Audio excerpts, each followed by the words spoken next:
Hi guys, welcome to InstaSolve. My name is Ankit Srivastava and we are going to solve a question of kinematics from SC Verma. तो last question जो कि question number 50 था उसमें हम उसी details को use करते हुए हम लोग इस क्वेश्चन को भी सॉल्व करने वाले हैं, लेकिन पहले एक बार पढ़ते हैं क्वेश्चन में दिया क्या हुआ है.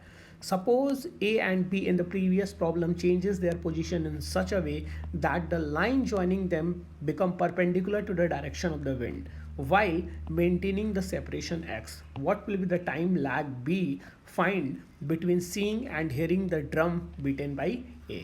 चलो ठीक है, मान लेते हैं A कुछ यहाँ पर है और B कुछ यहाँ पे है और इनके जो बीच की डिस्टेंस है दैट इज़ x. इनके बीच का जो डिस्टेंस है दैट इज़ x. ठीक है, पहले केस में क्या हो रहा था, शुरू के केस में जो पिछला क्वेश्चन था उसमें क्या था कि विंड की जो डायरेक्शन थी, वेलोसिटी ऑफ विंड जिसको मैंने u बोल रखा था आई थिंक, वो क्या थी, कुछ इस डायरेक्शन में थी. और वेलोसिटी आपका बीट भी जो भी था, मतलब कि जो हमारा वेलोसिटी था, साउंड का वेलोसिटी था दैट जिसको मैंने v ले रखा था, वो भी कुछ इस डायरेक्शन में था.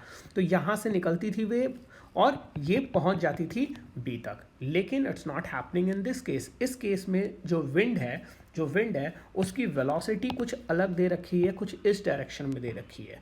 कितनी दे रखी है, u दे रखी है. तो अगर मेरा जो साउंड है जो इस डायरेक्शन में फेस कर रहा है उस पर तो नेट वेलोसिटी अगर मैं निकालूं उसकी, तो कुछ उसकी नेट वेलोसिटी कुछ इस डायरेक्शन में आएगी. तो it is not going to reach at B ever. ठीक है, तो होगा क्या, सिंपली कि मुझे एक वेलोसिटी का कंपोनेंट लेना पड़ेगा कुछ ऊपर के डायरेक्शन में, बी से ऊपर के डायरेक्शन में, और किसी तरह से उसका रिजल्टेंट हमारा आना चाहिए which should be towards A B. चलो देखते हैं, सॉल्व करने की कोशिश करते हैं. अब ये हुआ आपका, let's assume this is the velocity v, this is the velocity v, कुछ इस तरह का हमारा वेलोसिटी v आ गया. अब यहाँ पर जो मेरा विंड की वेलोसिटी है u नीचे के डायरेक्शन में जो कि परपेंडिकुलर है, this can be written as here. तो ये इसका जो रिजल्टेंट आएगा that will be this velocity. तो इसको मैं अलग से ड्रॉ करता हूँ एक बार फिर से. आप देखो, this is v, this is u, और इसका जो रिजल्टेंट है दिस विल बी दिस.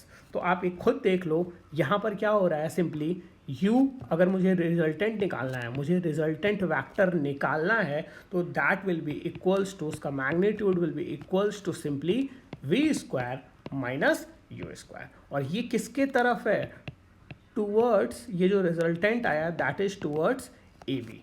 तो अब अगर मुझे टाइम निकालना है, सिंपली अब अगर मुझे टाइम निकालना है, तो I can write time is simply displacement upon velocity, displacement upon velocity, and displacement is x and velocity is root of v square minus u square. So this will be your final answer.